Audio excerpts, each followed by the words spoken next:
আপনারা কেমন আছেন? অবশ্যই কমেন্টসের মাধ্যমে জানাবেন। এসেছিলাম বীরপল্লী বাজার। বীরপল্লী বাজার একটি লোহা লস্করের দোকান। এখানে এসেছিলাম। এখানে এসেই শ্রদ্ধেয় বড় ভাই হারুন ভাইকে দেখা পেলাম।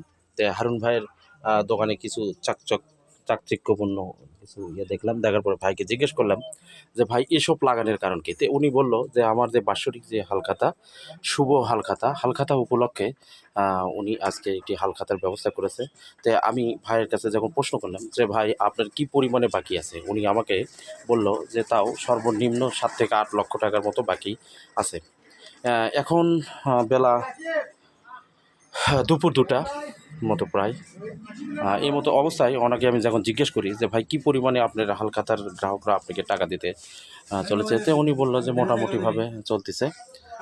তে যাই হোক, আমিও এখানে আসলাম। আমাকেও মানে আনন্দের মুহূর্তে ভাই একটি হালখাতার কার্ড দিল। এখানে ভালো মানের ব্যবস্থা উনি করেছে। বিরিয়ানির ব্যবস্থা করেছে। খেলাম। হারুন ভাই অত্যন্ত ভালো মনের মানুষ। এখানে বিভিন্ন ধরনের মাল আপনারা দেখতেই পারছেন যে এখানে সকল প্রকারের প্রোডাক্ট আছে। এগুলো পিসিবি থেকে শুরু করে আপনার মেকানিক্যাল লেবার যেই অংশটা সেটা। তাই আমি যাই হোক হারুন ভাইয়ের থেকে আমি শুনতে চাচ্ছিলাম। বড় ভাই আসসালামু আলাইকুম। ওয়ালাইকুম সালাম ভাই। আপনার এখানে কত ধরনের আইটেম আছে একটু যদি বলতেন? এটা তো আমি নিজে বলতেই পারবো না। মানে এত বেশি প্রোডাক্ট আছে যেটা বলার বাইরে, এখতিয়ারের বাইরে। হ্যাঁ, হ্যাঁ। আজকে দেখতেছি আপনি যে হালখাতা করতেছেন, তো এই মতো অবস্থায় আপনার হালখাতা কি পরিমাণের বাকি টাকাটা আদায় হচ্ছে? হালখাতা বাকি বর্তমানে কমই হচ্ছে, কিন্তু বিকেলের দিক দিয়ে মানে এখন দুপুর টাইম, এই টাইমে লোকজন কম বাড়ায় হ্যাঁ, বিধায় হ্যাঁ, আপনি হ্যাঁ, এই টাইমে হয়তো কম আছে, তো পরবর্তীতে হয়তো হ্যাঁ, বিকেলের দিক দিয়ে হালখাতার লোক খাইতে আসে। তারপরেও আপনি কি পরিমাণে এটা আপনার মানে আত্মবিশ্বাস যে এই পরিমাণে টাকা আমার কালেকশন হতে পারে?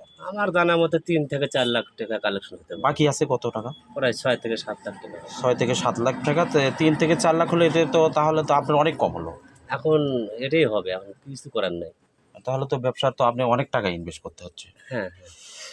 সম্মানিত দর্শক শ্রোতা, আপনারা শুনলেন হারুন ভাইয়ের মুখ থেকেই। উনি বলল যে এখানে যে পরিমাণে টাকায় উনি ইনভেস্ট করছে, তারপরেও যে বাকি অংশটা সেটা হয়তোবা 50% কালেকশন হওয়ার সম্ভাবনা। ওনার একটা আত্মবিশ্বাস। তারপরেও উনি আশা করতেছে। অবশ্যই যারা আমার এই লাইভটি দেখতেছেন, অবশ্যই লাইভ দেখা মাত্র হারুন ভাইয়ের যারা শুভাকাঙ্ক্ষী, আপনারা অবশ্যই টাকা নিয়ে আসবেন। যেহেতু আপনাদের উদ্দেশ্যেই এই হালখাতার ব্যবস্থা করা হয়েছে। অবশ্যই আপনারা হারুন ভাইয়ের দোকানে আসবেন, বীরপল্লী বাজার। ধন্যবাদ।